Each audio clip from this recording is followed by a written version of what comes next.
இந்த 2ஆம் வழிமுறையும் கிட்டத்தட்ட முதலாவத ஒத்தது தான். முதலாவதுல நம்ம வர்ணத்தை கவனிக்கிறோம். இதில் நான் என்ன சொல்லுவேன்னா, இங்கே ஒரு பொருளை பார்க்குறோம் அப்படின்னு வச்சுக்கோங்களேன். ஒரு மரத்தை பார்த்த உடனே நம்மளுக்கு அதோட பேர் வரும். வேப்ப மரம், புளிய மரம் அப்படின்னு தோணும். ஒரு ஆளை பார்த்தோன்னே அது ரமேஷ், சுரேஷ் அப்படின்னு பேர் வரும். நம்ம பேர் தெரிஞ்ச உடனே அந்த பொருளை பற்றி நம்மளுக்கு தெரியும்னு நம்ம நினச்சிக்கிறோம். அங்கே தான் நிறைய பிரச்சனைகள் தொடங்குது. என்ன பண்ணுறீங்கன்னா, இது இன்னொரு விதத்தை முயற்சி செஞ்சு பாருங்கள்.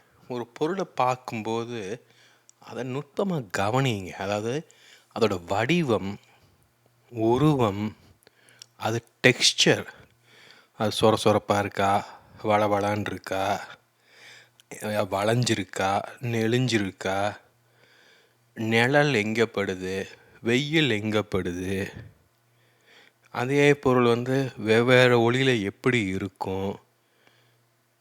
இது கிட்டத்தட்ட ஒரு ஓவியர்கள் கற்றுக்கிறது மாதிரி தான். பார்வையை நம்ம பழக்கிறோம். அப்படியே ஒரு பொருள் எண்ணற்ற சாத்தியங்களை கொண்டது. ஒரு பொருள் அதுக்கும் உயிர் இருக்குன்னு சொல்லலாம். ஏன்னா வெவ்வேறு விதமான வெளிச்சத்தில், வெவ்வேறு விதமான நாட்களில், வெவ்வேறு விதமான சூழ்நிலையில் விதவிதமாக தெரியும். நம்ம மனநிலைக்கேற்றபடியே பொருள் மாறும்.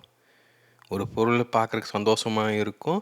நம்ம அதே பொருள் நம்ம துக்கமான மனநிலையில் எரிச்சலை தரும். அப்போ அதை கவனிக்கணும். ஒரு சின்ன பொருளை எடுத்துகிட்டு கவனிக்கணும். உங்கள் செல்ஃபோனாக இருக்கலாம், அது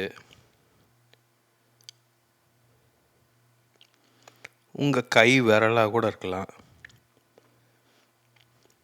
ஒரு காராக இருக்கலாம். அது வெவ்வேறு விதத்தில் கவனியுங்க. இது ரொம்ப எளிமையானது.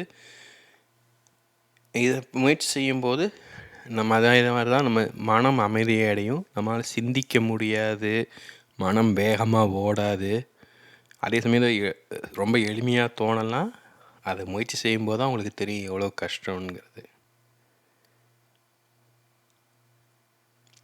தியானம்ங்கிறது சிக்கலாக இருக்கணும்னு அவசியம் கிடையாது. எளிமையான தியானமும் நம்மளுக்கு நல்ல விதத்தில் உதவும். இதை முயற்சி செய்து பாருங்கள். அடுத்து வேறு வழிமுறைகளை விளக்குறேன்.